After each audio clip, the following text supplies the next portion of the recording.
Muy buenas noches. Universidad y Expro. Licenciatura en Derecho con énfasis en litigación y juzgamiento oral. Mi nombre es Ramón López Pérez, estudiante de dicha universidad. Me permito presentar el video denominado La ejecución de la sentencia de la materia Derecho Procesal Penal 2 a cargo del licenciado Rodrigo Castellanos Gómez. Para comenzar esta temática, es necesario establecer la definición de lo que será el eje de nuestro estudio, la sentencia. En el diccionario jurídico mexicano señala que esta palabra proviene del latín sententia, que quiere decir se entiende, máxima, pensamiento corto y decisión. Prácticamente desde mi punto de vista coincido que es la resolución que pronuncia un juez o tribunal para resolver el fondo de un litigio, conflicto o controversia, lo que significa la terminación normal del proceso. Si bien es cierto, el concepto estricto de sentencia es la resolución que pone fin al proceso, decidiendo el fondo del litigio. En este sentido, la palabra sentencia lo transmite también como: la primera, dictamen o parecer que alguien tiene o sostiene. La segunda, es un dicho grave y sucinto que encierra doctrina y moralidad. La tercera, declaración del juicio y resolución del juez. La cuarta, decisión de cualquier controversia o disputa extrajudicial que da la persona a quien se ha hecho árbitro de ella para que la juzgue o componga. La quinta es como una secuencia de expresiones que especifica una o varias operaciones. Y la sexta se refiere a una oración gramatical. Entonces no hay duda que la sentencia es el acto más importante de una función jurisdiccional, toda vez que constituye el punto culminante de todo proceso, que consiste en aplicar el derecho al caso sometido y a la consideración de los órganos encargados de la misma. Es la decisión que corresponda en la relación procesal y constituye el resultado entre la acción intentada que dará satisfacción en su caso a la pretensión del juicio. Por sentencia, entonces, debe entenderse que es el juicio lógico de los hechos en las normas jurídicas y la conclusión de los resolutivos que contiene la verdad legal. Ahora bien, es importante enfatizar que en el ámbito penal en nuestro país y derivado de la reforma constitucional en materia de justicia y seguridad aprobada en el año 2008, ha dado un giro en la materia de impartición de justicia. En este tenor, los cambios hasta hoy en día suelen darse de manera compleja, pero tampoco es imposible de realizarse. El Estado mexicano, ante los cambios que merece darse, este debe ser integral. Ante este mínimo precedente, también es importante enfatizar que la población de hoy en día debe ser parte para minorar los altos índices de conductas antisociales que se transmiten día a día. En materia de la temática referida, voy a plantear 3 preguntas y 3 respuestas a la siguiente. La primera se refiere a lo siguiente: ¿qué es la reinserción social?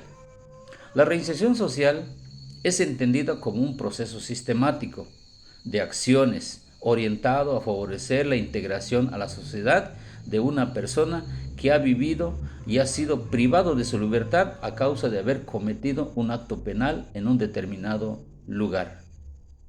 Rodríguez Puch señala que el trabajo y la capacitación para el mismo es un elemento indispensable en la reinserción social del delincuente.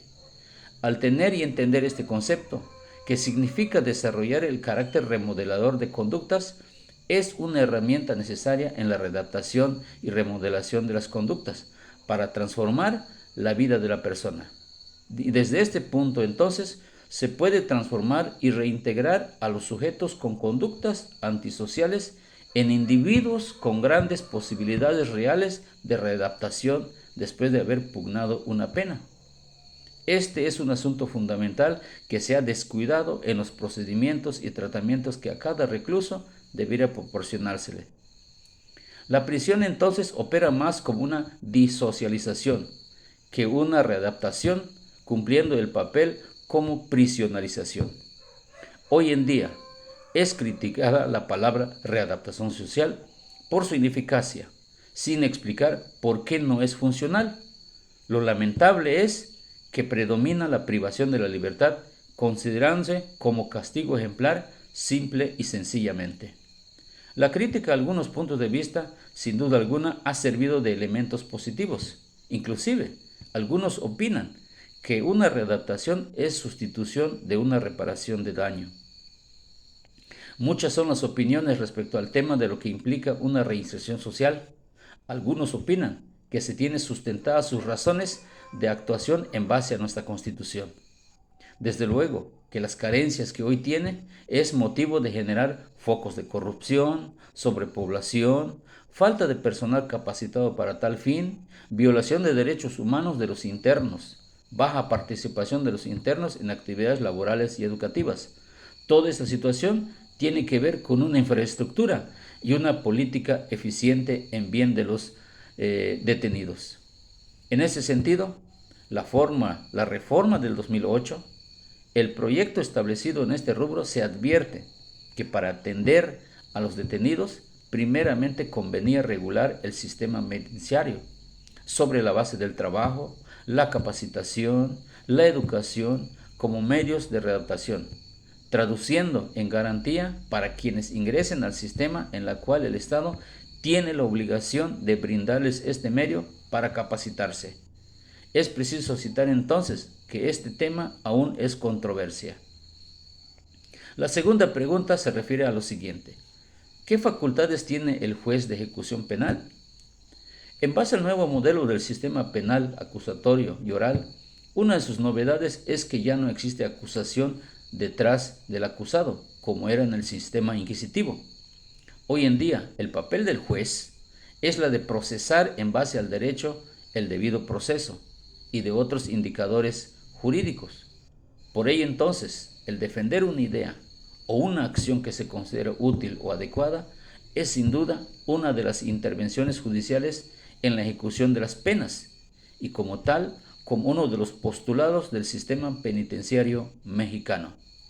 La figura del juez de ejecución en un proceso penal está básicamente fundada en la reforma constitucional del 2008, en su artículo 21 de nuestra Constitución. Prácticamente entonces, el papel del juez es solamente ejecutar las sentencias que implica salvaguardar los derechos de los internos y corregir los abusos, desviaciones y cumplimiento de los preceptos que el régimen penitenciario produzca.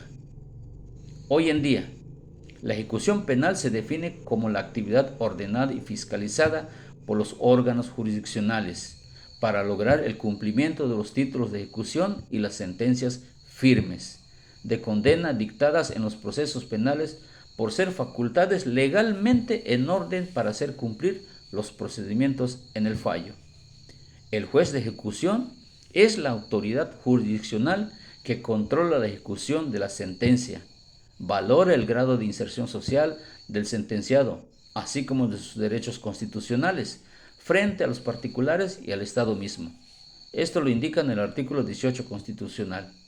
Detallamos, pues, que el papel del juez de ejecución cuenta con dos aspectos de autoridad. Una, como órgano con funciones de jurisdicción ordinaria y autoridad jurisdiccional con carácter constitucional. Además, como protector de los derechos constitucionales de los sentenciados. Es importante notar el papel que desempeña el Estado de aplicar una acción sancionadora como derecho a través de los jueces facultados. Otra de las facultades de los jueces es que no pueden delegar competencias jurisdiccionales en la administración y menos someterse. En ese mismo contexto, el juez de ejecución vigilará el respeto de las finalidades constitucionales y legales de una sanción y de las medidas de seguridad. Se afirma, pues, que en la cárcel no hay nada que no sea régimen y tratamiento, por lo que la competencia del juez de ejecución debe abarcar estos aspectos sobre los derechos humanos prioritariamente e independientemente de los aspectos administrativos. Además de ello, una grande diversidad de problemas se enfrenta el juez, tales como las cuestiones sanitarias, las laborales, el tratamiento médico, educativo, entre otros, que nada que ver con el aspecto judicial, en la que el sentenciado no pierde su situación de persona, sujetos como tal en sus derechos y obligaciones dentro del ambiente de reclusos. En ese mismo sentido, la competencia del juez tiene mucho que ver en la relación al sistema penitenciario, tal como lo establece la Ley Nacional de Ejecución Penal en su artículo 25, encaminadas en torno al respeto de los derechos humanos como se enfocó en el proyecto de la reforma citada. La tercera pregunta que tiene que ver también es lo siguiente: ¿cuál es el sistema de audiencias en la fase de ejecución? En que todas las cuestiones que impliquen una sustitución, modificación o extinción de las penas y que por su naturaleza e importancia siempre van a requerir celebración del debate o producción de prueba, todo ello se ventila en una audiencia pública ante el juez de ejecución, tal como lo establece el artículo 4 de la Ley Nacional de Ejecución de Sanciones Penales. En ese mismo orden, dicha garantía se traduce en el artículo 25 de esta misma ley, en que señala las atribuciones del juez de ejecución, que en suma son 10 mandatos jurídicos. De este modo, este sistema de audiencias permite que el juez de ejecución resuelva los planteamientos de los actores del drama penitenciario, regidos bajo los principios de oralidad, inmediación, publicidad, concentración y contradicción. Además de que en esta perspectiva propicia calidad de la información, tal como lo anticipa en el artículo 18 de nuestra Constitución, siendo esta común objeto de la reforma planteada. Así pues, frente a este sistema de audiencias en el sistema penitenciario y bajo el esquema del respeto de los derechos humanos, se desarrollan 4 tipos de audiencias que garantizan el respeto a los preceptos ya citados. La primera, la audiencia para la ejecución de la sanción penal impuesta en sentencia firme. La audiencia para la ejecución, modificación o revocación de sustantivos penales. La audiencia para la cohesión denegatoria o modificación de beneficios penitenciarios. Y la última, la audiencia de peticiones en torno al régimen disciplinario penitenciario. Como pudimos apreciar, los temas citados representan en esta etapa la consideración y el respeto total de los internos, mismas que el juez de ejecución deberá retomar valores fundamentales relativos a los derechos humanos, poniendo de manifiesto que el nuevo sistema penal acusatorio de corte adversarial tiene el deber de salvaguardar lo que corresponde en base al proyecto iniciado en el 2008. Todo con la firme intención de consolidar la anhelada impartición de justicia en base a los derechos que están consagrados en nuestra Carta Magna. Por ello entonces, la norma jurídica establecida para tal fin será la herramienta permanente, todo con la firme intención en la defensa del debido proceso. Muchas gracias por su atención, es cuanto. En relación a la bibliografía obtenida de esta temática, hago referencia de 2 materiales. La primera, se generó en el material de Benavente Chorres H. 2017, la etapa del juicio oral en H. Benavente Chorres, guía para el estudiante del proceso penal acusatorio conforme al Código Nacional de Procedimientos Civiles, en las páginas 255 hasta el 278. Ciudad de México, Flores, editor y distribuidor.